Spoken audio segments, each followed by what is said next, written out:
नमस्कार, आप देख रहे हैं बिहार उज्जवल न्यूज। मैं चेतन थिरानी। आइए देखते हैं आज की ताजा खबर। फजलुल हक के नेतृत्व में बंगाल के अंदर जो सरकार बनी थी, उस सरकार के अंदर वो वित्त मंत्री भी रहे। देश की जैसी परिस्थिति थी, टू नेशन थ्योरी जिसको बोलते हैं कि हमको हमारा देश चाहिए, हमको अलग पाकिस्तान चाहिए, ये जो आंदोलन शुरू हुआ, इस आंदोलन के दुष्परिणाम को देखकर वो राजनीति के क्षेत्र में पीड़ित हिंदू समाज को बचाने के लिए सक्रिय हुए। 1946 में, जिसको हम डायरेक्ट एक्शन बोलते हैं इतिहास के अंदर, तो कलकत्ता में भीषण नरसंहार हुआ, जिसको कहा जाता ग्रेट किलिंग ऑफ कलकत्ता। लगभग 10,000 लोगों का एक ही दिन में हत्या हुई। कम परिस्थिति से गुजर रहा था।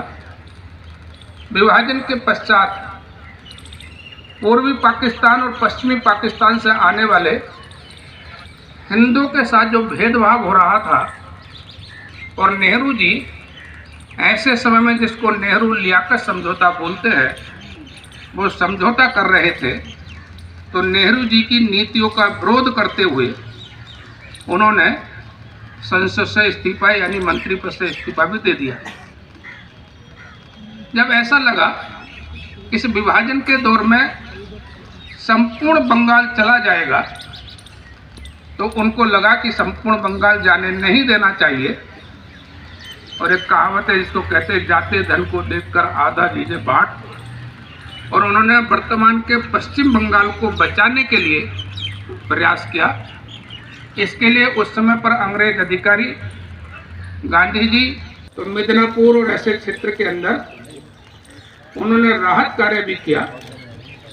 और उस समय पर चलने वाली सुहरावर्दी की सरकार राहत कार्य में किस प्रकार से भेदभाव कर रही है, इस विषय को सदन के अंदर भी अच्छे प्रकार से उठाया। राजनीति में हिंदू महासभा के अंदर सक्रिय हो गए, कार्यकारी अध्यक्ष बने, राष्ट्रीय अध्यक्ष भी बने, और हिंदू महासभा के माध्यम से राजनीति शुरू की। स्वतंत्रता के पश्चात जो पहला मंत्रिमंडल नेहरू जी के नेतृत्व में बना, उसमें डॉक्टर श्यामा प्रसाद मुखर्जी उद्योग मंत्री बने और खाद्य आपूर्ति मंत्री बने। दामोदर वैली परियोजना, हिंदुस्तान।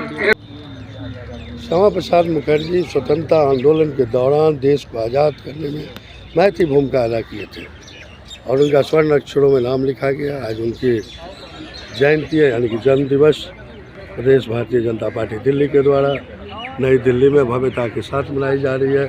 स्वयं वीरेंद्र सचदेवा प्रदेश अध्यक्ष, सभी सांसदों में से लगभग सभी सांसद पहुँच चुके हैं। तमाम वरिष्ठ कार्यकर्तागण यहाँ पे मौजूद हैं। देखें, यह भव्य एकता के साथ मनाई जा रही है डॉक्टर श्यामा प्रसाद मुखर्जी की जयंती नई दिल्ली प्रदेश भाजपा के द्वारा। स्थान से फिर से इंडिपेंडेंट चुनाव जीतकर अपनी बात को फिर से उसी जोर शोर से उठाना, ये उनके व्यक्तित्व की बहुत बड़ी परिचारक है। जब मंत्री बने, हिंदू महासभा में थे, जब भी रहे, जिस संस्था में रहे, उस संस्था के काम क्या है, लगातार संस्था के लोगों को उन्होंने ध्यान दिलाया। हिंदू महासभा में रहते हुए भी उन्होंने कहा कि हिंदू महासभा को अपने कार्य बदल लेने चाहिए, समाज सेवा पर अधिक ध्यान देना चाहिए, छोटी राजनीति नहीं करनी चाहिए। और जब देश में मंत्री बने, तब भी उन्होंने एक उदाहरण दिया कि मंत्री परिषद का हिस्सा न अपने आप को रखते हुए देश हित में आवाज उठाई। जब वो शिक्षाविद बने, तो उन्होंने शिक्षाविद के रूप में अपने पिता श्री आशुतोष जी, जो कि उस समय के बहुत प्रसिद्ध शिक्षाविद थे, उनको भी पीछे छोड़ा और अद्वितीय रूप में अपनी भूमिका निभाते हुए मात्र 33 वर्ष की आयु में वाइस चांसलर बने, और एक बार नहीं बने। ऐसे ही तमाम खबरों के लिए आप सभी बने रहिए हमारे साथ और देखते रहिए बिहार उज्जवल न्यूज।